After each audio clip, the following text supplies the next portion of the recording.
Hi මම රොෂාන් ඩර්ලින්. අපි දන්නවා කැලෑවේ නායකයා සිංහයා කියලා. ඒ වුණාට අපි හිතුවද කැලෑවේ නායකයා සිංහයා වෙන්නේ ඇයි කියලා? මොකක් හිතන්න. කැලෑවේ උසම සතා ජිරාෆ්. කැලෑවේ විශාලතම සතා අලියා. කැලෑවේ ශක්තිමත්ම එහෙම නැත්නම් බරින් වැඩිම සත්වයා වෙන්නේ හිපෝ. ඒ වගේම කැලෑවේ ඉන්න ඉන්ටෙලිජන්ට් බුද්ධිමත්ම සත්වයා වෙන්නේ හයිනා. මේ කිසිම දෙයක් නැතුව කැලෑවේ රජා වෙලා ඉන්නවා සිංහයා. සිංහයාට ජිරාෆ් තරම් උසත් නැහැ. සිංහයාට අලියා තරම් විශාල ශරීරයකුත් නැහැ. සිංහයා හිපෝ තරම් ශක්තිවන්තත් නැහැ. හයින වගේ බුද්ධිමත් මොළයකුත් නැහැ දඩයම් කරන්නේ. නමුත් කැලෑව රන් කරන්නේ සිංහයා. සිංහයා ගමන් කරද්දී අලියෙක්ව හම්බුනොත් එහෙම සිංහයාගේ ඉස්සරහට සිංහයාගේ ඔළුවට මුලින්ම යන්නේ මගේ ලන්ච් එක. මට මෝව දැන් කන්න පුළුවන්. ඒ වගේ බුද්ධිමත් මනසක් සිංහයා තුල තියෙනවා.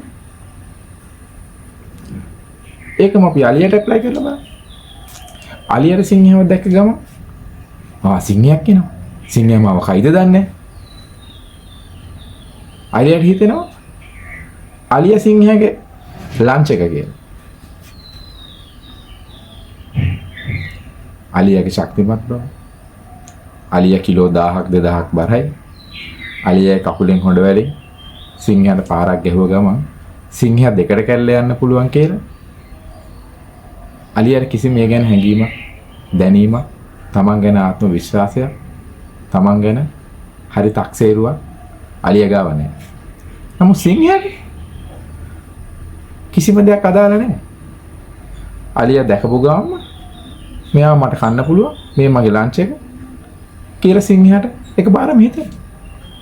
අන්න ඒ විදිහට සිංහයාට හිතන විදිහට තමයි සිංහයා ඇක්ට් කරන්නේ.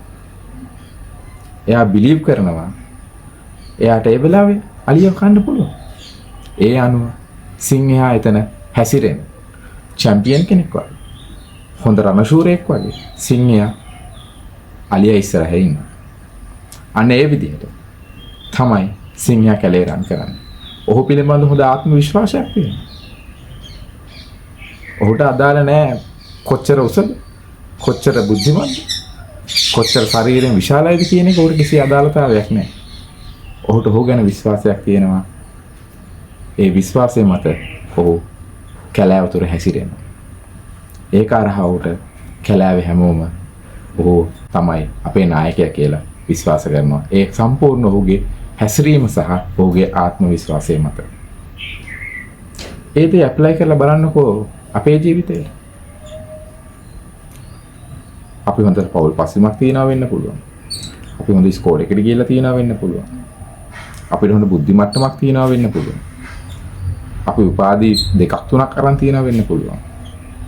නමුත් අපි සමාජයේ ඉදිරියේ අපි මනසින් කුඩා ඉන්න. අපි නැරෝ මයින්ඩඩ් කෙනෙක්. අපි අනිවාර්යයෙන්ම සමාජයේ විසින් අපිව ලන්ච් එකක් බවට පත් කරගන්නවා. ඒක නිසා අපි ගැන අපි හොඳ තක්සේරුවක් අපිට අපි ගැන තියෙන්න ඕන. ඒ හරහා තමයි අපේ ආත්ම විශ්වාසය මත අපේ පර්සනැලිටි එක.